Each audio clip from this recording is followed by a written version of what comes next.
Entre 1516, la création du ghetto de Venise par décision du doge de l'époque, jusqu'à la déclaration Balfour, 4 siècles plus tard, 1917, eh bien, il y avait eu des dizaines de projets à travers le monde, une recherche désespérée d'un territoire de paix, et puis pour les communautés juives soumises, on le sait, à pogroms, persécutions, etc., dans toute l'Europe.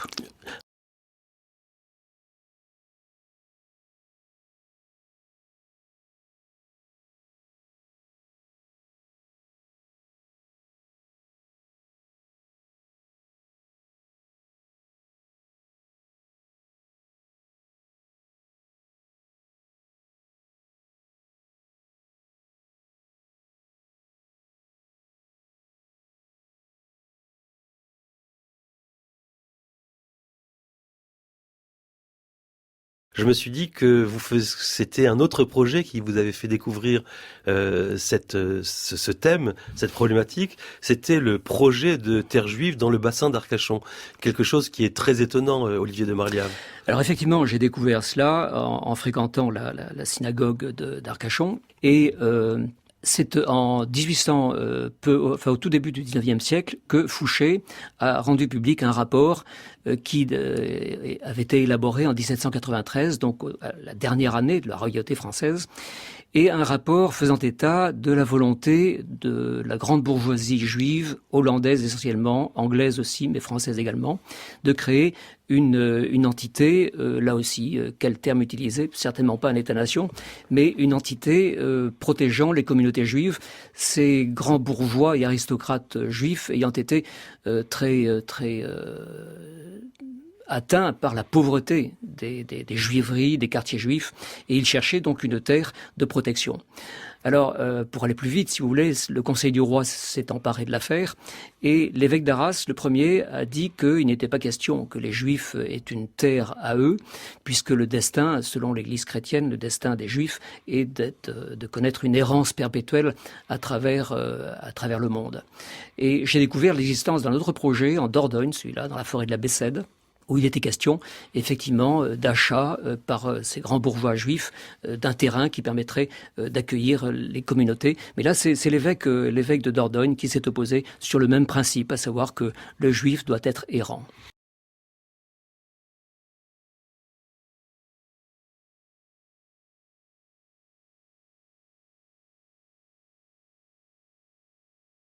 Des utopistes, des rêveurs, des penseurs, il en fallut pour porter ces projets, Olivier de Marliave, et je pense à ce jour du 26 octobre 1825 qui nous a fait découvrir une véritable arche de Noé sur le bord de l'Hudson. Oui, exactement. C'était l'inauguration d'un canal qui reliait le lac Erie au faubourg de New York. Et ce jour d'octobre 1825, il y a une grande barque avec à bord un certain Mordecai Manuel Noah, un journaliste, entre parenthèses. Cette aventure du peuple juif est très intéressante parce que c'est toujours un homme du livre, un journaliste, un écrivain qui a été à l'initiative des hommes d'action. On y reviendra peut-être. Et donc Noah a fait une demande officielle aux autorités municipales de New York pour que Long Island devienne une terre de protection, une terre dédiée aux communautés juives. C'était une terre, Long Island, qui appartenait aux Sénéca, une tribu indienne. Et Noah, alors là aussi c'est intéressant, Noah prétend il a écrit un livre sur le sujet, Noah prétend que les Sénécas seraient des descendants d'une des tribus perdues d'Israël.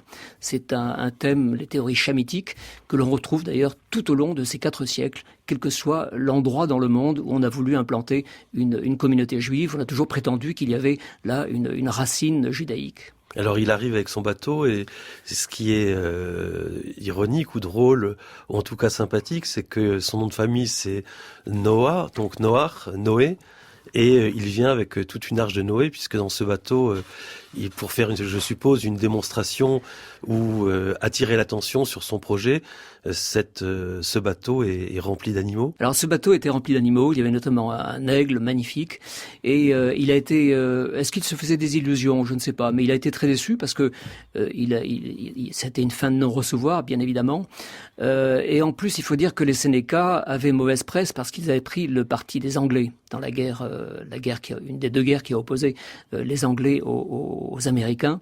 On trouve la trace de toute cette histoire avec une stèle qui a été recueillie par une petite société savante, la Buffalo and Erie Country Historical Museum, et qui rappelle donc cette anecdote authentique.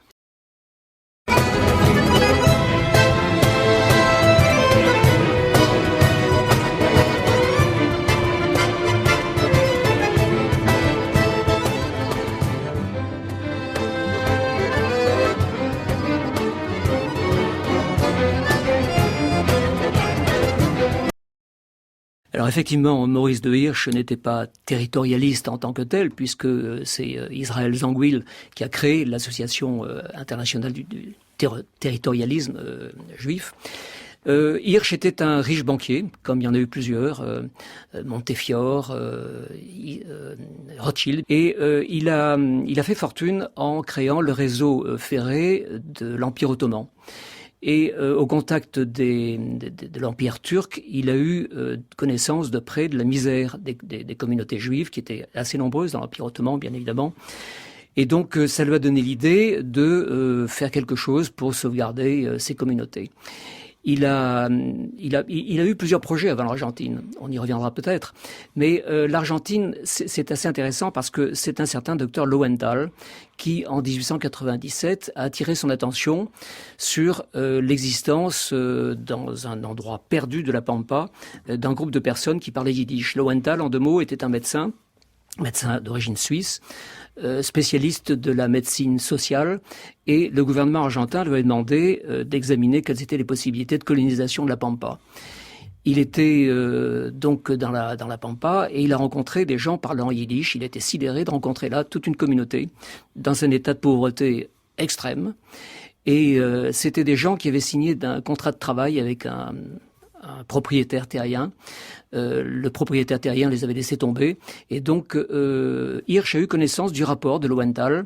Il est entré en relation avec lui tout de suite et il a financé l'installation de cette communauté. Cela a abouti très vite à l'installation d'une ville, Moïseville. Bon, Maurice de Hirsch, nouveau Moïse, bien évidemment. Où un certain nombre de familles se sont installées. C'était le début d'une très longue période de colonisation et on peut considérer que ça a été la première entreprise territorialiste qui a réussi, puisqu'il y a eu quand même plusieurs dizaines de milliers de personnes dans cette ville, Moïseville, qui a connu une certaine prospérité avec une autonomie administrative, religieuse, culturelle. Et encore aujourd'hui, il y a un petit musée qui évoque tout cela et qui est assez intéressant.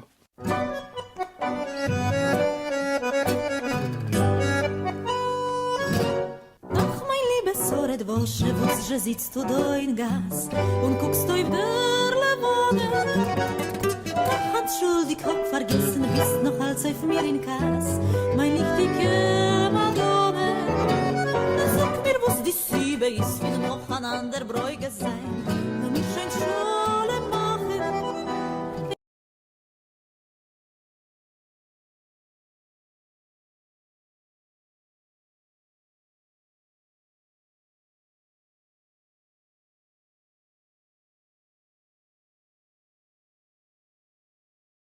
Edmond James de Rothschild. J'aimerais, Olivier de Marliave, que vous nous parliez de cet homme dont l'un des livres qui lui est consacré, un livre d'Elisabeth Antebi, s'intitule Edmond de Rothschild, l'homme qui racheta la Terre Sainte. Oui, alors effectivement, vous avez fait allusion à l'auteur de ce livre, et c'est la descendante de Antebi qui a été le drogman, si on peut dire, d'Edmond Rothschild pour l'achat de ses premières terres en Palestine. Le traducteur.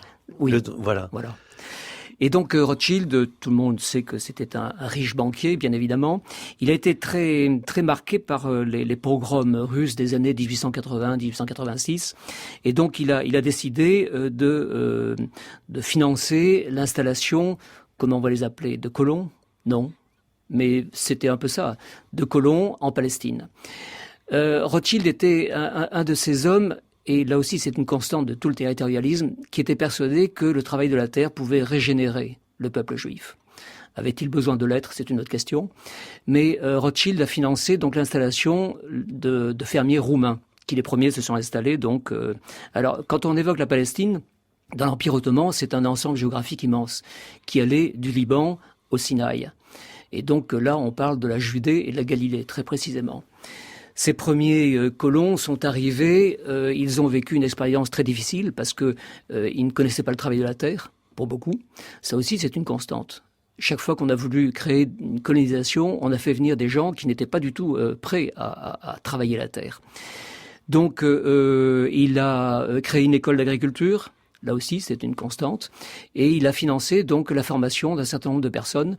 Est-ce qu'il était sioniste? Bon, c'est une question qu'on peut se poser. Je pense pas. Il envisageait cette installation en Palestine comme une espèce de... Le modèle suisse l'intéressait beaucoup, comme une espèce de fédération de cantons, mais avec la reconnaissance de la souveraineté ottomane, bien évidemment, qui était incontournable, puisque Abdulhamid, le sultan ottoman, s'est opposé très très longtemps à l'achat de terres par les sionistes.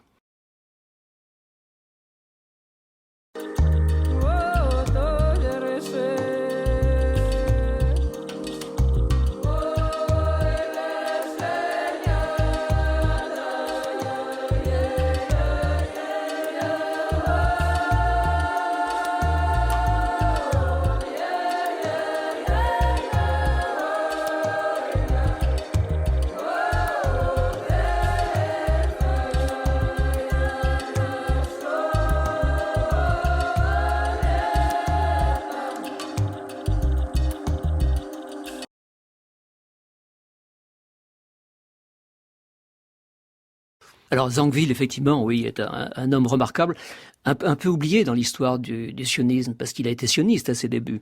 Zangwill, pour fixer les choses, c'est 1864-1926.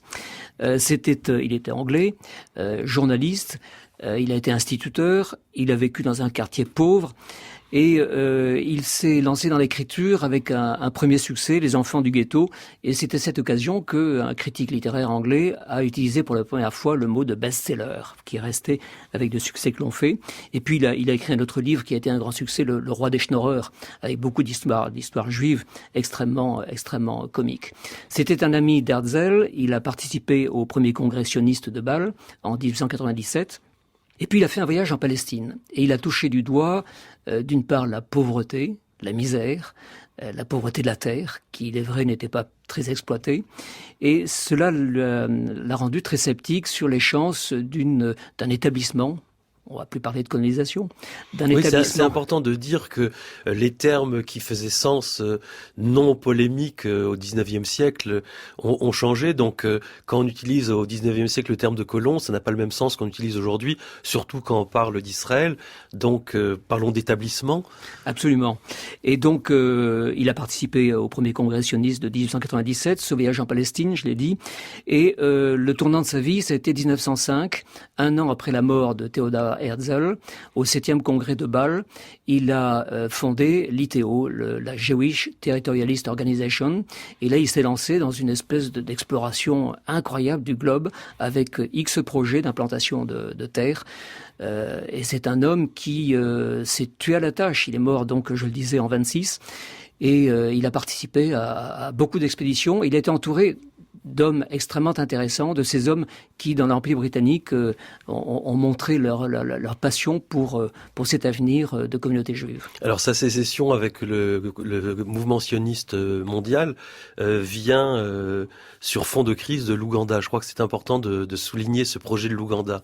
Alors le projet de l'Ouganda, effectivement, a commencé d'abord avant la création de l'organisation territorialiste, à partir d'un livre assez curieux, Theodor Herzl, un journaliste de Budapest, qui a écrit un livre s'appelant Freiland, la terre libre. Et c'est une espèce d'utopie mettant en scène des Juifs qui débarquent à Mombasa, un port de la côte, non pas kenyane, le Kenya a été créé en 1963, la côte africaine de l'Est donc, et qui sont à la recherche sur les hauts plateaux de l'Ouganda d'une terre d'accueil.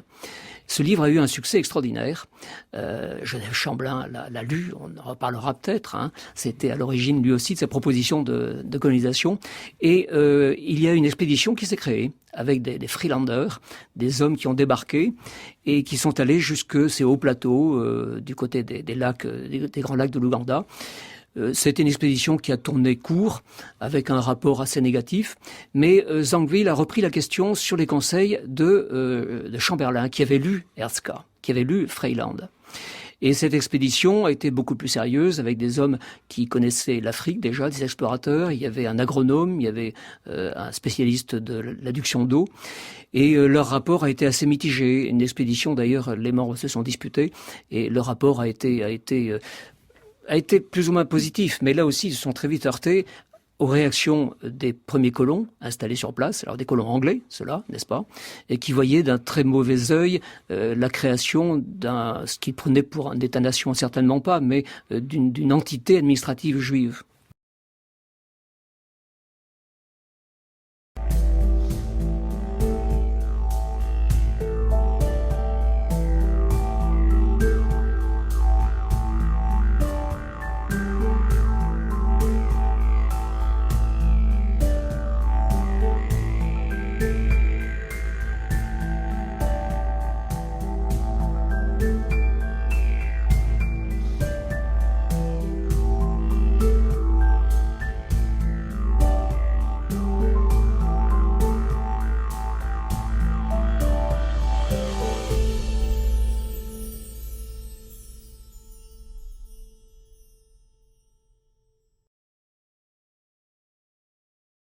Un autre projet territorialiste et nous faisons pour cela un grand bond en avant puisque nous nous retrouvons au début de la Seconde Guerre mondiale. Le héros de cette histoire est Isaac Nachman Steinberg, un territorialiste convaincu qui chercha à installer les Juifs d'abord en Australie puis en Tasmanie. Olivier de Marliave. Alors effectivement, il y a eu deux projets dans le temps, sur une dizaine d'années, une quinzaine d'années presque. Le premier projet, les années 30, Steinberg, qui était un ami de Zangwill, mais Zangwill était déjà mort à l'époque, et il a commandité une expédition dans les plateaux du Kimberley. C'est la partie nord de l'Australie, une zone extrêmement aride, mais où un grand éleveur avait réussi à implanter donc une ferme d'élevage et qui était favorable à effectivement un settlement, comme on disait, un établissement de juifs dans cette partie nord de l'Australie. Le gouvernement australien a bien accueilli cette initiative. Mais là aussi, assez vite, les premiers juifs installés en Australie ont eu peur d'une réaction antisémite s'il y avait un trop fort afflux de population. Les syndicats se sont élevés contre cette idée également. Et donc, tout cela a traîné en longueur jusqu'à ce que un autre projet voit le jour, une dizaine d'années plus tard, avec un personnage assez étonnant, un certain Crishley Parker, qui était un jeune homme, fils d'un propriétaire de médias, propriétaire de mines également, en Tasmanie. Et ce dernier, Crishley Parker, très jeune, 29 ans, a eu l'idée de dédier la Tasmanie, pourquoi pas, à un État juif. Alors c'est assez curieux parce qu'il a pris son sac à dos, au sens propre du terme, il est parti en Tasmanie, et là pour les auditeurs où se trouve la Tasmanie. Alors la Tasmanie est cette grande île au sud de l'Australie, n'est-ce pas? Une île qui est pratiquement déserte, qui est couverte de forêts. Il y a les plus grands et les plus beaux arbres au monde.